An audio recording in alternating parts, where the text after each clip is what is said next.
ഞാൻ കുറയണം, അവൻ വളരണം. നമ്മുടെ എല്ലാം ജീവിതത്തിൽ നമുക്കെല്ലാം ഒരു സ്വയം, എനിക്ക് നിങ്ങൾക്കും എല്ലാം ഉണ്ട്, ഒരു അഹം എന്ന് പറയുന്ന ഒരു അവസ്ഥയുണ്ട്. അഹം ഭാവം. യോഹന്നാൻ പറഞ്ഞത് ഞാൻ കുറയണം, അവൻ വളരണം. ഈശോ വളരണം എന്നാണ് യോഹന്നാൻ തന്റെ ശിഷ്യന്മാരോട് പറഞ്ഞത്. ഇതാണ് ക്രൈസ്തവ ജീവിതം എന്ന് പറയുന്നത്. നമ്മുടെ സ്വാർത്ഥത ഒക്കെ ഇല്ലാതായി ഈശോ നമ്മിൽ പ്രബലപ്പെടുന്ന ഒരു ജീവിതം നയിക്കുമ്പോഴാണ് കരയുന്ന മനുഷ്യരോടൊപ്പം കഴിഞ്ഞ 2.5 വർഷമായിട്ട് ഞാൻ ജീവിക്കുക. എന്തുകൊണ്ടായി കരയുന്നു എന്ന് പറയുമ്പോൾ നിങ്ങൾ ഓർക്ക് എന്തായി കരയുന്നത്? രാപകൽ മനുഷ്യൻ ഇങ്ങനെ വരികയാണ്. അവരുടെ ജീവിതത്തിന്റെ വിഷമങ്ങളാണ്. മാരകമായ രോഗങ്ങൾ പിടിപെട്ടിരിക്കുന്നു. ഇവിടെയാണ് ഞാൻ കുറയാതെ ഒരിക്കലും ഈശോയെ കാണാനായിട്ട് നമുക്ക് കഴിയില്ല. ആ മനുഷ്യൻ പറഞ്ഞ ഒരു സത്യമാണ്. അദ്ദേഹത്തിന്റെ ആ പ്രതാപ കാലഘട്ടത്തിൽ സ്വന്തം കഴിവിലാണ് അദ്ദേഹം അഭിമാനിക്കുകയും സന്തോഷിക്കുകയും ചെയ്തത്. അതില്ലാതായപ്പോൾ ദൈവത്തിൽ ആനന്ദിക്കാനായിട്ട് സാധിക്കുന്ന വിധത്തിലേക്ക് അദ്ദേഹം വളരുകയാണ്.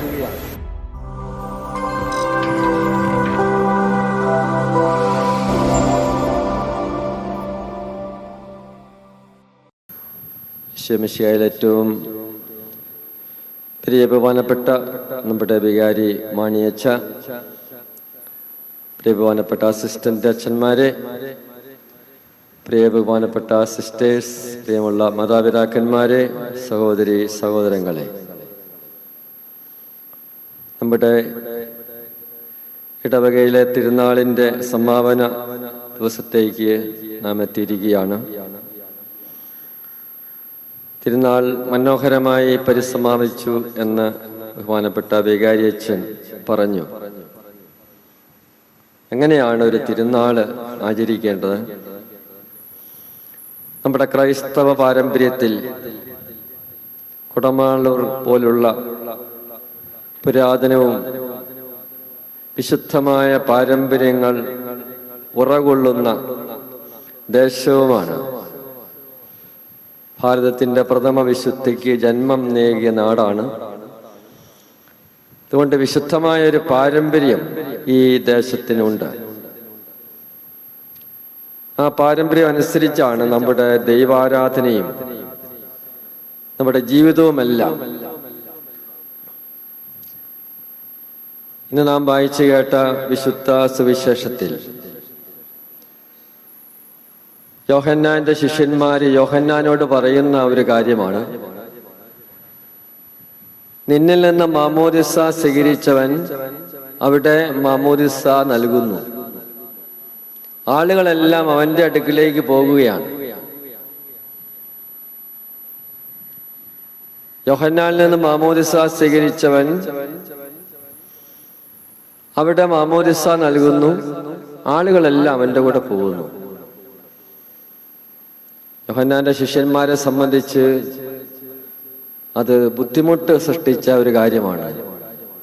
തങ്ങളുടെ ഗുരുവിന്റെ അടുക്കൽ നിന്ന് ആളുകളെല്ലാം ഈശോയുടെ അടുക്കിലേക്ക് പോകുന്നു. അപ്പോഴാണ് പുതിയ നിയമ ആധ്യാത്മികതയുടെ അടിസ്ഥാനമായ ഒരു പ്രമാണം സ്നാപക യോഹന്നാൻ അവരെ പഠിപ്പിക്കുകയാണ്. ഈശോയ്ക്ക് വഴിയൊരുക്കാൻ വന്നവനാണ് യോഹന്നാൻ. അപ്പൊ ക്രിസ്തീയ ആധ്യാത്മികതയുടെ ഒരു അടിസ്ഥാന പ്രമാണം തന്റെ ശിഷ്യന്മാരെ യോഹന്നാൻ പഠിപ്പിക്കുകയാണ്. ഉന്നതത്തിൽ നിന്ന് വന്നവനാണ് ഈശോ മിശിഹ. അവൻ എല്ലാവർക്കും ഉപരിയാണ്. അവനെ വഴിയൊരുക്കാനാണ് ഞാൻ വന്നത്. ഞാൻ കുറയുകയും അവൻ വളരുകയും ചെയ്യണം. ഇതാണ് ക്രിസ്തീയ ആധ്യാത്മികതയുടെ, പുതിയ നിയമ ക്രിസ്തീയ ആധ്യാത്മികതയുടെ അടിസ്ഥാന പ്രമാണമാണ് യോഹന്നാൻ പറഞ്ഞത്. ഞാൻ കുറയണം, അവൻ വളരണം. ഈശോ വളരണം എന്നാണ് യോഹന്നാൻ തന്റെ ശിഷ്യന്മാരോട് പറഞ്ഞത്. ഇതാണ് ക്രൈസ്തവ ജീവിതം എന്ന് പറയുന്നത്. നമ്മുടെ സ്വാർത്ഥത ഒക്കെ ഇല്ലാതായി ഈശോ നമ്മിൽ പ്രബലപ്പെടുന്ന ഒരു ജീവിതം നയിക്കുമ്പോഴാണ് യഥാർത്ഥമായ സാക്ഷ്യം, ദൈവരാജ്യത്തിന് സാക്ഷ്യം കൊടുക്കാനായിട്ട് നമുക്ക് കഴിയുന്നത്. അതുകൊണ്ട് നിങ്ങൾ സന്തോഷിക്കാൻ യോഹന്നാൻ തന്റെ ശിഷ്യന്മാരോട് പറഞ്ഞു, നിങ്ങൾ സന്തോഷിക്കുക. അവന്റെ അടുക്കലേക്ക് ആളുകൾ പോകുമ്പോൾ സന്തോഷിക്കണം. ഈശോയുടെ അടുക്കലേക്ക് ആളുകൾ പോകുമ്പോൾ സന്തോഷിക്കണം. കാരണം അവനാണ് രക്ഷകൻ. അവന്റെ അടുക്കലേക്കാണ് എല്ലാവരും പോകേണ്ടത്.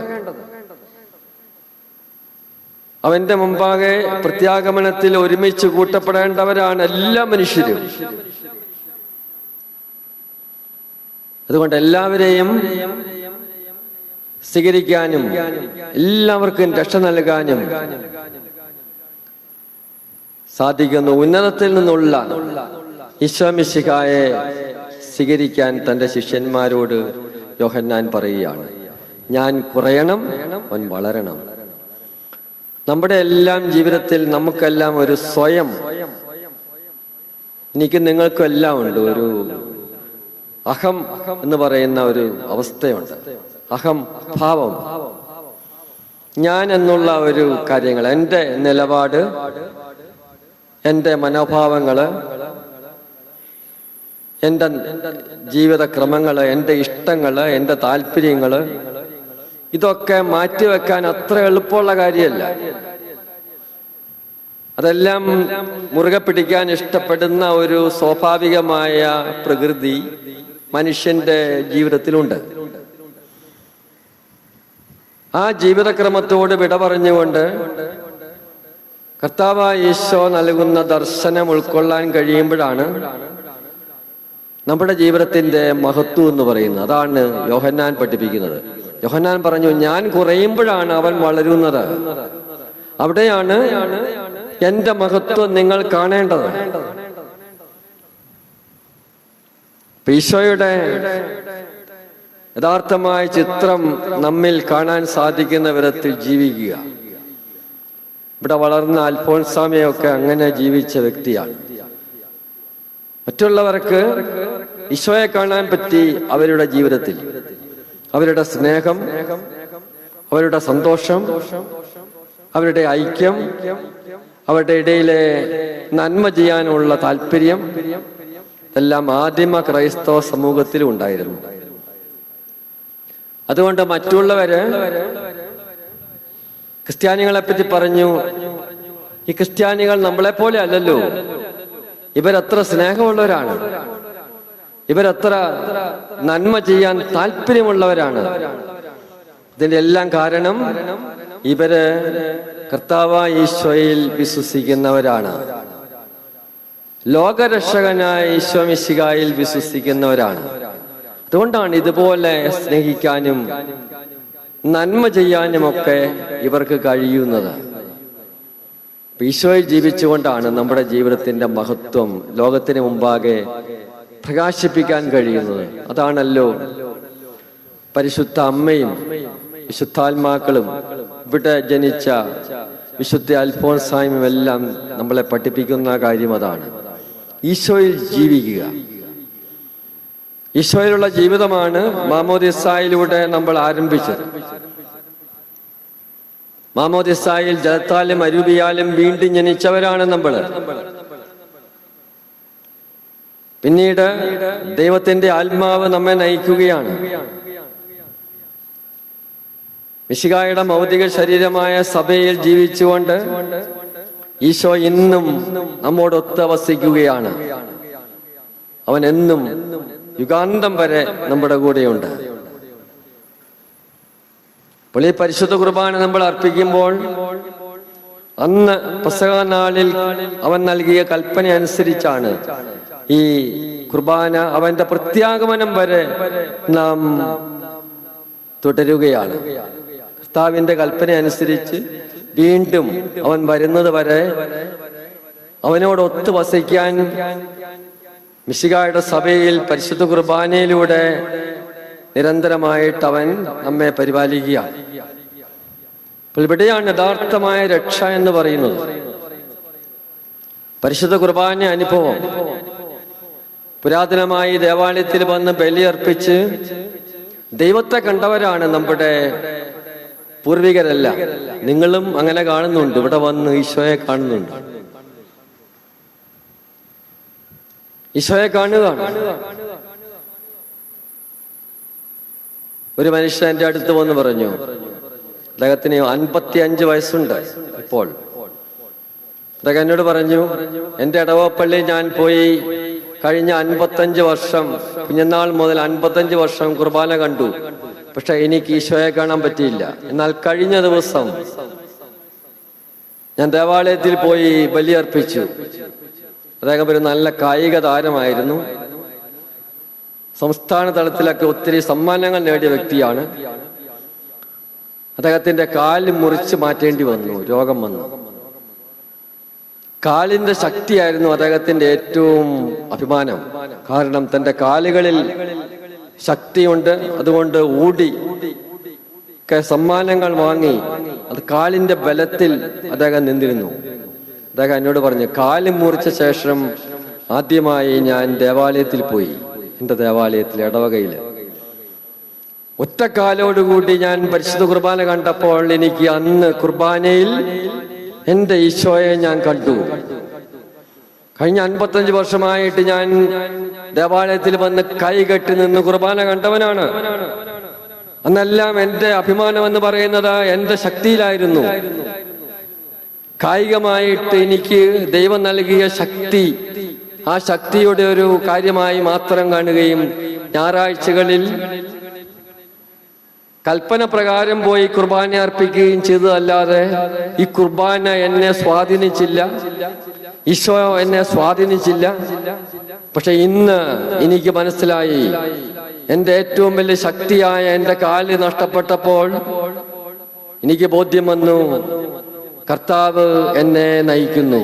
ഇന്ന് ഞാൻ നിൽക്കുന്നുണ്ടെങ്കിൽ, ഇവിടെ വന്ന് ഈ പരിശുദ്ധ കുർബാനയിൽ ബലിയർപ്പിക്കുന്നുണ്ടെങ്കിൽ അതിന് കാരണം കർത്താവായ ഈശോയാണ്. അതുകൊണ്ട് ഞാൻ ഇന്ന് പരിശുദ്ധ കുർബാന സ്വീകരിച്ചപ്പോൾ അക്ഷരാർത്ഥത്തിൽ കർത്താവിനെ കണ്ടു എന്ന മനുഷ്യൻ വലിയ ഒരു സന്തോഷത്തോടുകൂടി പറയുകയാണ്. ഇവിടെയാണ് ഞാൻ കുറയാതെ ഒരിക്കലും ഈശോയെ കാണാനായിട്ട് നമുക്ക് കഴിയില്ല. ആ മനുഷ്യൻ പറഞ്ഞ ഒരു സത്യമാണ്. അദ്ദേഹത്തിന്റെ ആ പ്രതാപ കാലഘട്ടത്തിൽ സ്വന്തം കഴിവിലാണ് അദ്ദേഹം അഭിമാനിക്കുകയും സന്തോഷിക്കുകയും ചെയ്തത്. അതില്ലാതായപ്പോൾ ദൈവത്തിൽ ആനന്ദിക്കാനായിട്ട് സാധിക്കുന്ന വിധത്തിലേക്ക് അദ്ദേഹം വളരുകയാണ്. ഈ ഒരു അവസ്ഥ നമ്മൾ മനസ്സിലാക്കണം. പരിശുദ്ധ കുർബാന ഈശോയെ കാണാനായിട്ട് സാധിക്കണമെങ്കിൽ യോഹന്നാൻ പറയുന്ന ഈ ദർശനം, ഞാൻ കുറയണം, അവൻ വളരണം, ഈശോ വളരാൻ ഇടയാകുന്ന ജീവിതം നയിക്കുക. ബഹുമാനപ്പെട്ട വികാരിയച്ഛൻ എൻ്റെ ഗുരുവാണ്. പൗലോസ്ലീഹായെ കുറിച്ച് ഞങ്ങളെ പഠിപ്പിച്ച വ്യക്തിയാണ്. പൗലോസ്ലീഹായുടെ തീഷ്ണത ഉൾക്കൊണ്ടുകൊണ്ട് അദ്ദേഹം സംസാരിക്കുമ്പോൾ അത് ഞങ്ങൾക്ക് സന്തോഷമാണ്. വിശുദ്ധനായ പൗലോസ് അത്ര തീഷ്ണതയോടുകൂടിയാണ് സുവിശേഷം പ്രഘോഷിച്ചത്. അദ്ദേഹം ആമുഖത്തിൽ പറഞ്ഞൊരു കാര്യമുണ്ട്, ഇങ്ങനെ പ്രാർത്ഥനയ്ക്ക് പോകുന്ന കാര്യത്തെക്കുറിച്ച്. ഞാൻ കഴിഞ്ഞ 2.5 വർഷമായിട്ട് രാവിലെ ഉണരുന്നതും രാത്രി ഉറങ്ങുന്നതും എല്ലാം മനുഷ്യന്റെ കരച്ചില് കേട്ടുകൊണ്ടാണ്. കരയുന്ന മനുഷ്യരോടൊപ്പം കഴിഞ്ഞ 2.5 വർഷമായിട്ട് ഞാൻ ജീവിക്കുക. എന്തുകൊണ്ടായി കരയുന്നു എന്ന് പറയുമ്പോൾ നിങ്ങൾ ഓർക്ക്, എന്തായി കരയുന്നത്? രാപകൽ മനുഷ്യൻ ഇങ്ങനെ വരികയാണ്.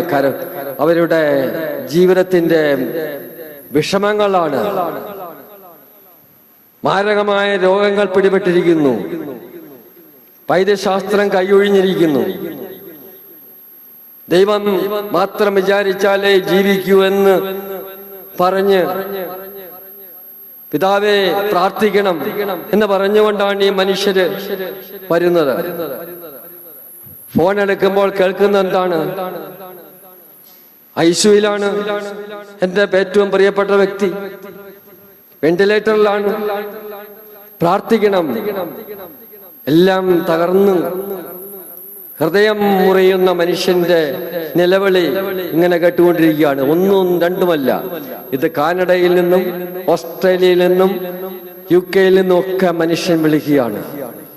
എല്ലാം തകർന്നു പോയ മനുഷ്യന്റെ ജീവിതാവസ്ഥയിൽ ദൈവത്തെ മാത്രം, കർത്താവായ ഈശോയുടെ നാമത്തിൽ പ്രാർത്ഥിച്ചാൽ നിങ്ങൾക്ക് ഇത് സാധിക്കും. കാരണം ഇതാണ് രക്ഷാനാമം എന്ന് പറയുന്നത്. കർത്താവായ ഈശോയിൽ വിശ്വസിക്കുക, നീയും നിന്റെ കുടുംബവും രക്ഷ പ്രാപിക്കും. വിശ്വസിക്കണം. കർത്താവായ ഈശോയിൽ വിശ്വസിക്കുക, അവനിൽ ജീവിക്കുക. അപ്പോൾ അവൻ ജീവിക്കുന്നവനാണെന്ന് അനുഭവിച്ചറിയാനായിട്ട് കഴിയും. അത് വാസ്തവമാണ്. ഞാൻ എല്ലാവരോടും പറയുന്ന കാര്യം ഇതാണ്. പരിശുദ്ധ കുർബാനയിൽ നിങ്ങൾ പ്രാർത്ഥിക്കുക, ഞാനും പ്രാർത്ഥിക്കും നിങ്ങൾക്ക് വേണ്ടി. പരിശുദ്ധ കുർബാനയിൽ ഈശോയെ കണ്ട് ഈശോയോട് പ്രാർത്ഥിക്കുക.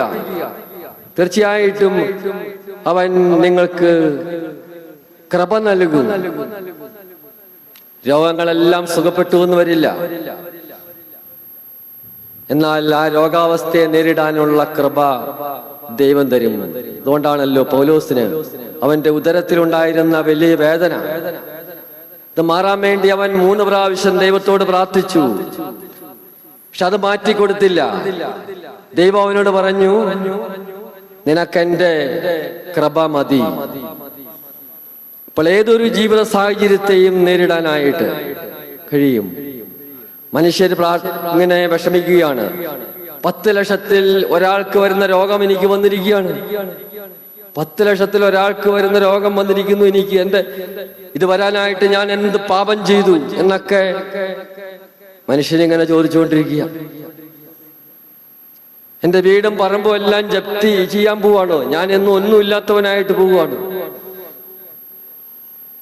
എവിടെ പോകും ഞാൻ?